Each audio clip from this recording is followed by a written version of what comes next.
Aloha, and mahalo for joining us today.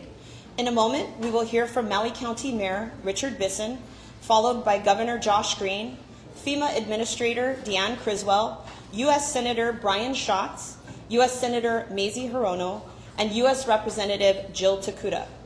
They will be providing an update on the one-year anniversary of the August 8th, 2024 wildfires. Facilitated questions and answers will follow promptly after the remarks conclude. Without any further ado, it is my privilege to introduce the Honorable Mayor Bisson. Good morning, everyone. It's my privilege to be standing here with our partners today as we honor those that we have lost in the fires of a year ago. We're also here to support our community as we pay tribute to all of those who have lost their homes and properties as well. And it's not so much just for what they lost on August 8th, but for the 364 days that they have had to endure since then. So again, it gives me great pleasure to be standing with our partners that are here today and those that are standing behind the cameras that have also been here to support us. It is with deepest sympathies and love and aloha to our community that I stand here as their mayor. It is important that we send our message to them that they take care of each other, that they seek the support and the mental health services that are available to them. That is our message to our community in both Kula and Lahaina. Our town has shown so much resilience as they've endured this period. They've shown a pride of not only their people, but their place. And again, our job here today is to support all of them. Again, I would also like to thank those that have done so much to get us to where we are today, the progress that we've reached. Very, very many to mention. FEMA, Corps of Engineers, SBA, EPA, our federal partners, our federal family, we thank them so much for being here with us today as well. And we could not have done any of it without the folks that are standing behind me, and they'll get a chance to speak with you today as well.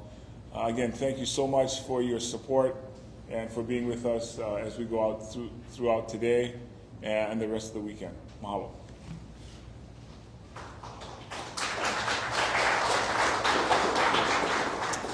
Mahalo, Mayor Bisson. Up next, the Honorable Governor Josh Green.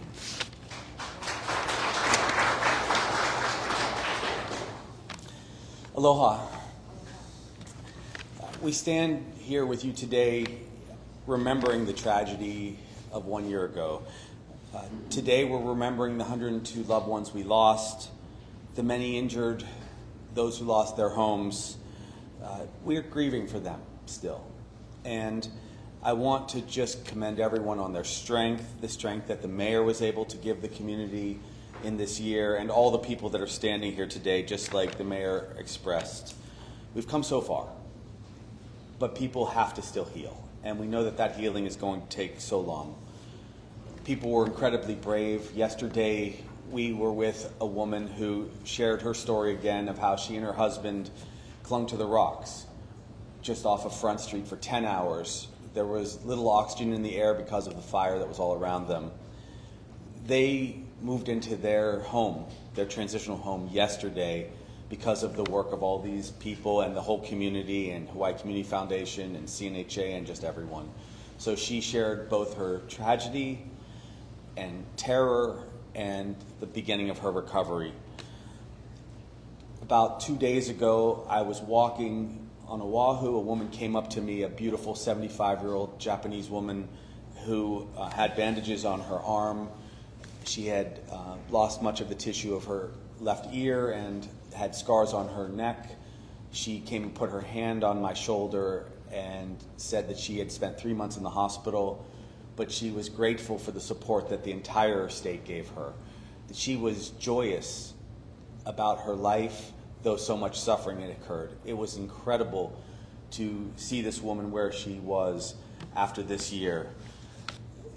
There are stories like this day by day by day, and I can only say that the world watched the heroism of the firefighters and the heroism of the people saving one another, and That was a year of survival, and now we will begin to rebuild. I have just one more thing to share in this moment, and that is in the spirit of honoring those that we lost. Today, just moments before I came to this setting to be with Mayor and our congressional leaders and federal leaders, we signed papers to purposefully transition Moku'ula from the state to Maui County for its cultural restoration. This transition to restore those sacred lands so that the people of Lahaina can work with the mayor to make that the Pico of recovery and to honor the 102 people we lost. So in conclusion, we just say we are grateful for the support from all of you, and we who've been given the honor to participate in a leadership role will share all of our resources, energy, and love with those in Lahaina until we've done everything possible for recovery. Much love.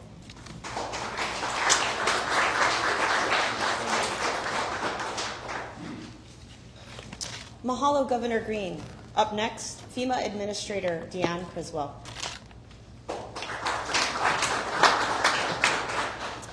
Aloha.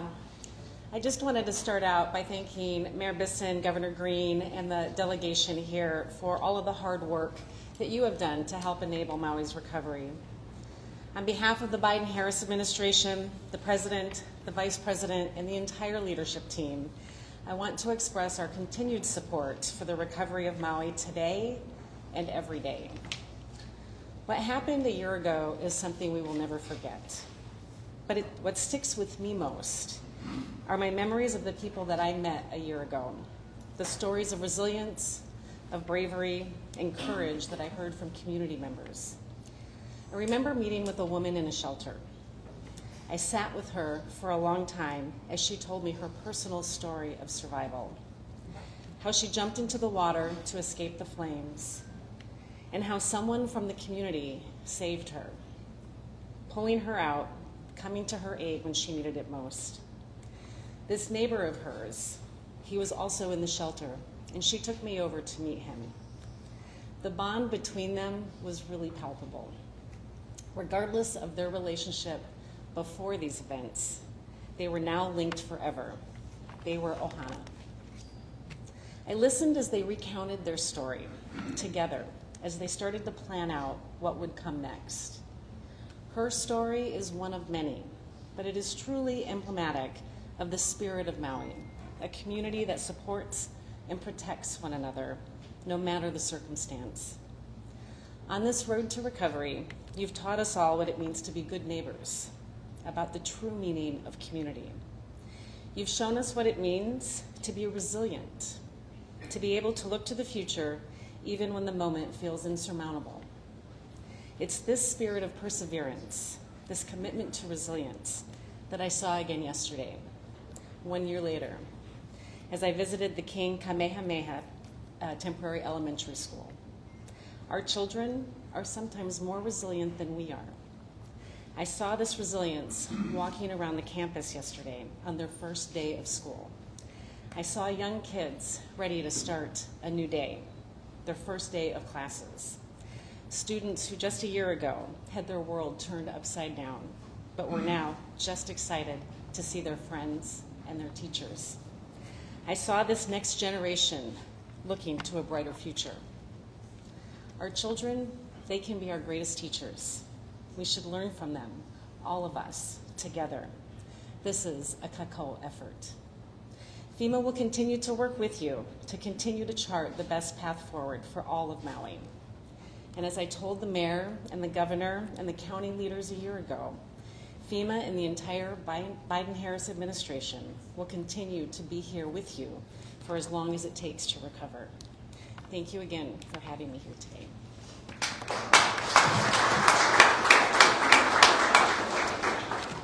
Mahalo, Administrator Criswell. Up next, Honorable U.S. Senator Brian Schatz.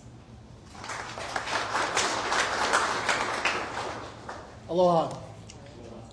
As we mark 1 year since the devastating fires that burned down this beautiful, vibrant, and storied town, I'm reminded of what a survivor told me in the days immediately after. I asked him, "How are you doing?"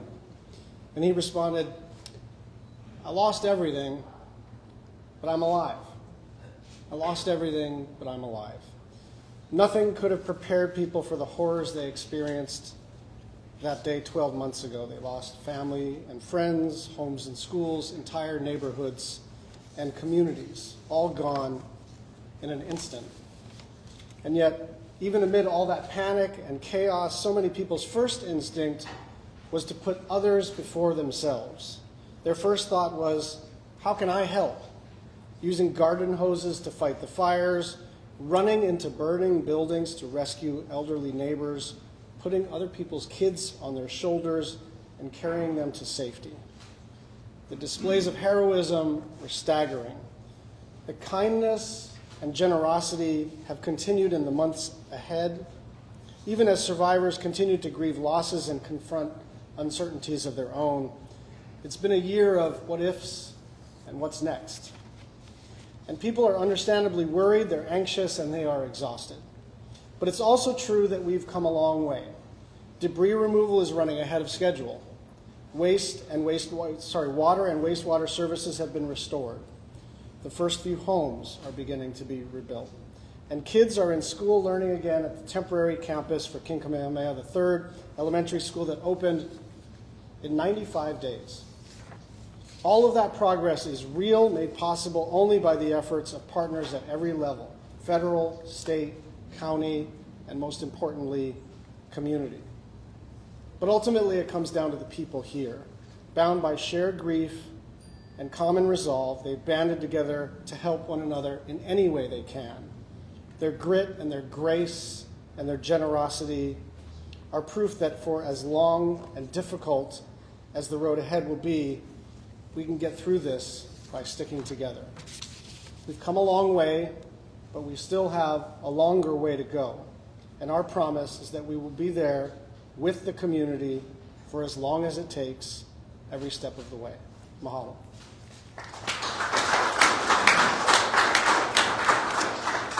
Mahalo, Senator Schatz. Up next, the Honorable U.S. Senator Mazie Hirono. Aloha, everyone. I'm really grateful to stand here with my colleagues, with the governor, with the mayor, with Administrator Griswold, of course, my colleagues from the House and the Senate. It's been 1 year. And this community, this island has suffered tremendous losses. And in the midst of the trauma and the chaos, what emerged were kindnesses.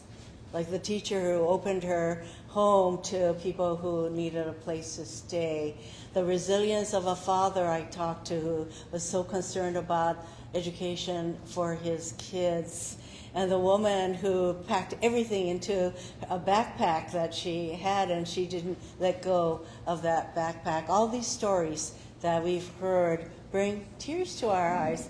Governor, that woman who survived that came up to you to say she was alive and grateful. These are the stories of resilience that you hear from all of us. But another word that applies now is hope.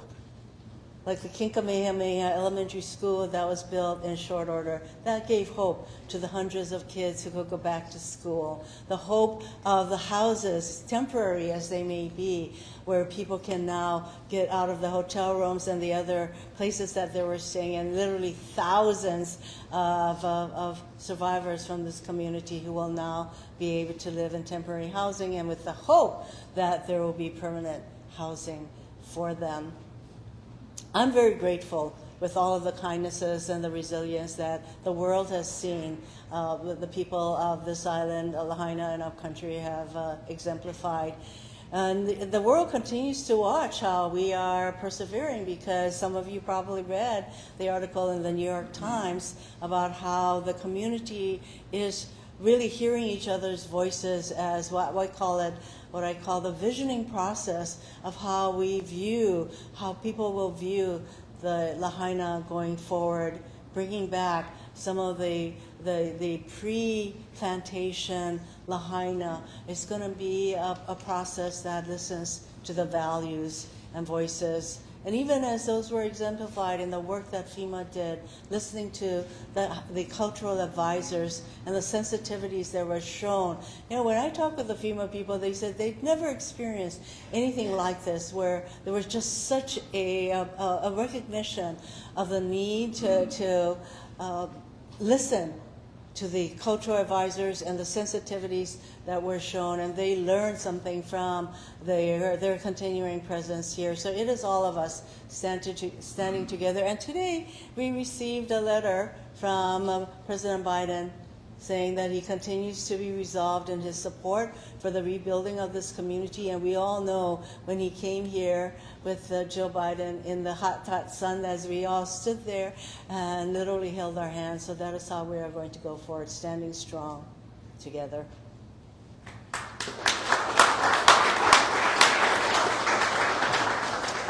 Mahalo, Senator Hirono. Up next, the Honorable U.S. Representative Jill Takura.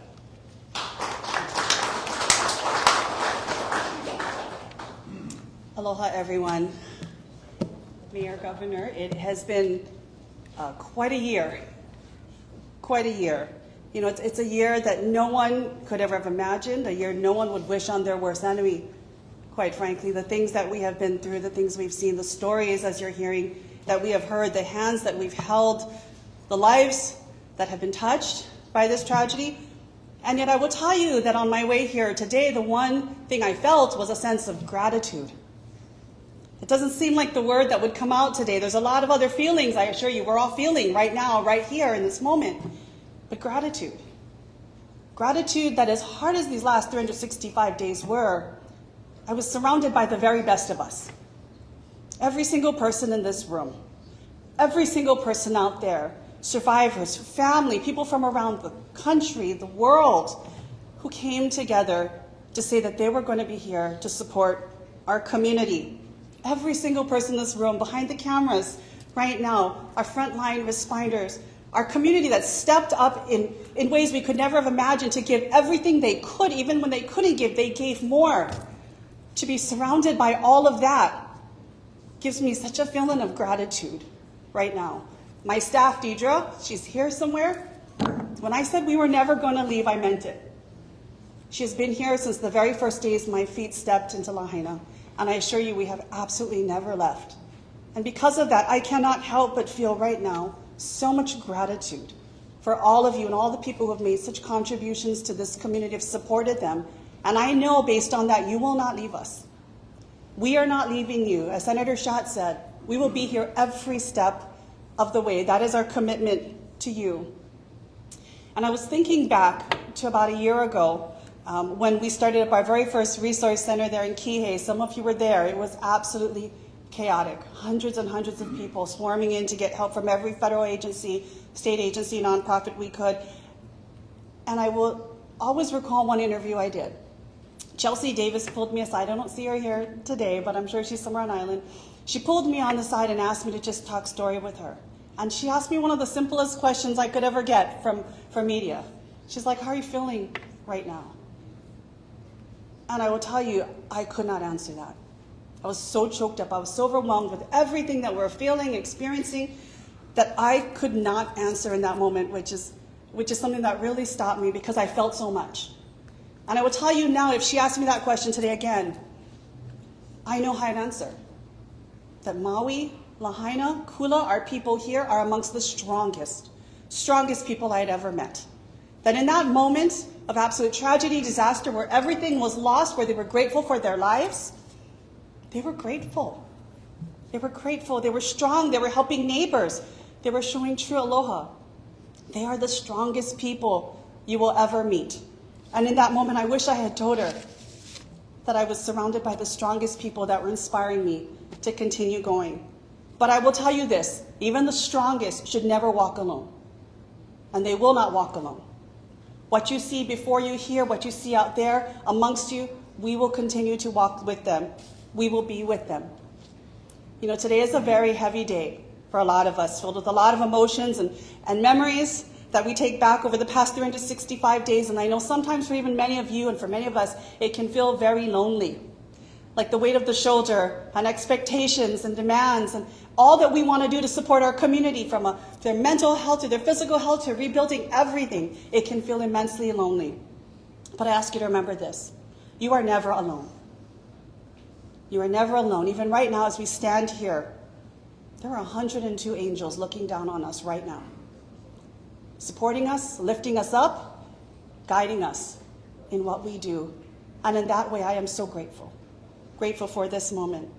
And so as we take the time to go through the next 2 days, I would ask even all of you here, so many who are on the front lines continuing to work day in and day out, I ask that you would pause.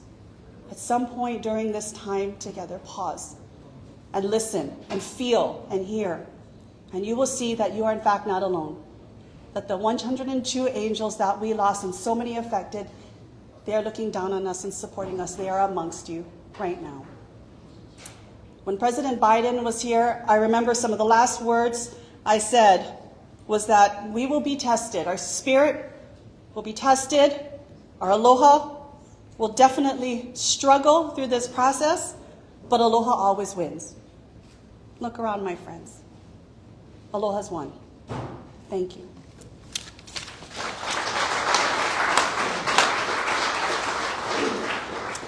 Mahalo, Representative Takuda. Now I would like to welcome questions from the media. In the spirit of allowing everyone to ask a question, we kindly ask for your kokua in raising one question per media outlet. You will be welcome to ask additional questions once we've exhausted the first round.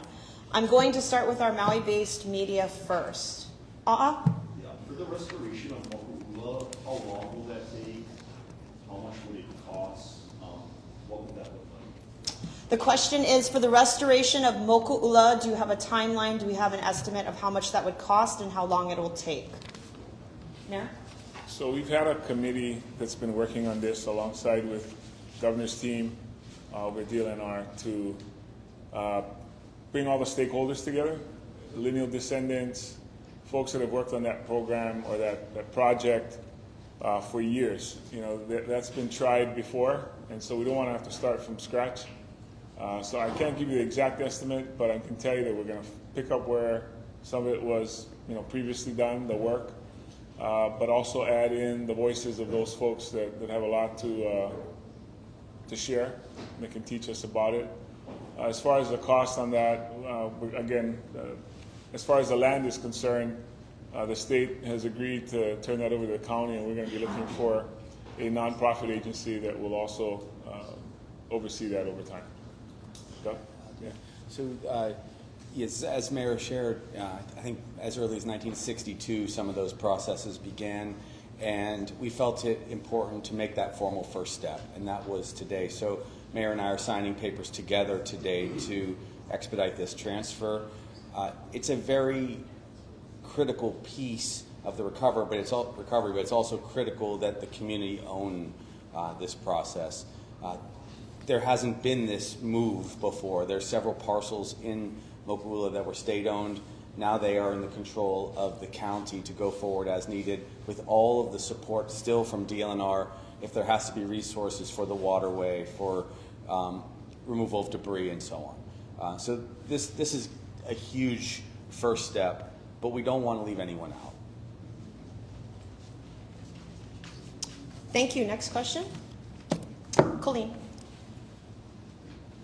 With recent fires in Crater Road, in Fulani, the county has been fairly quick to order evacuations. Can you talk about the way the line of fire has changed how you evaluate the threat that a fire poses and when you order evacuations? So the question is, in light of the recent fires that we've suffered here in Maui County, how has that changed the way that we approach evacuations? Mayor? So thank you for pointing that out, Colleen, because that's exactly right. We have a new team at heading up by MEMA, and they make that call when it's time, along with, I saw our fire chief here earlier, along with the fire department. We have more tools available to us as well. We're using more situational awareness with N5 sensors that can detect fires, smoke that can lead the fires. We are utilizing our police department as well. What you would know about Pukalani and what happened in Pihana recently, the police have gone door to door to let people know what the potential to have to evacuate is. So we are being more assertive in our notification to the public, and that's intentional, and that will continue. I'll also add that the county council, also added an additional 29 firefighters to our county department, which will increase our surge capacity. And we've added an additional 13 people to our MEMA staff as well. We will now be staffing MEMA in Hana, on Lanai, and Molokai, where we had no presence in the past. So we are taking those steps to, again, get ahead of these types of fires that have been happening. Mahalo, Mayor. Next question. Catherine? Can you share any updates on the ATF report and the timeline for that? The question is, can we share the update of the ATF report and the timeline in receiving that report? Mayor?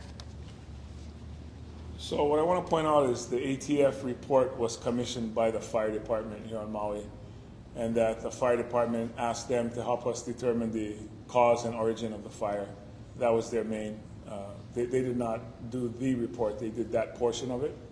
And the fire department, it's not complete, although their portion needed to take into account the statements from the fire department or the firefighters, and that's the portion that we're waiting on. And when that's done, we are eager to share that with all of you. Thank you, Mayor. Next question. Mahealani? Mayor, you've been briefed on that ATF report. To the best of your knowledge, what caused the fire? The question is, Mayor, have you been briefed on that ATF report, and do you know what caused the fire? A lot of the information that's going to be in that report has already been reported out by the public, by video, by the media. But I'm not going to get ahead of that. I'm going to wait until the report has been formalized and that the fire department, has had a chance to put that in their after action report. Again, it's a portion of the report that we're putting out, so I'm not able to answer that right now. Thank you. Next question. Dash? Yeah, back to Moku'ula, the surrounding area, there's the kid coming in at his school, there's a hotel that continues to stand. What do you envision? You say it's going to be the people of that area, the surrounding area. Is it going to be open space? Will the school be rebuilt? What about that existing hotel, a memorial park? What do you envision for it?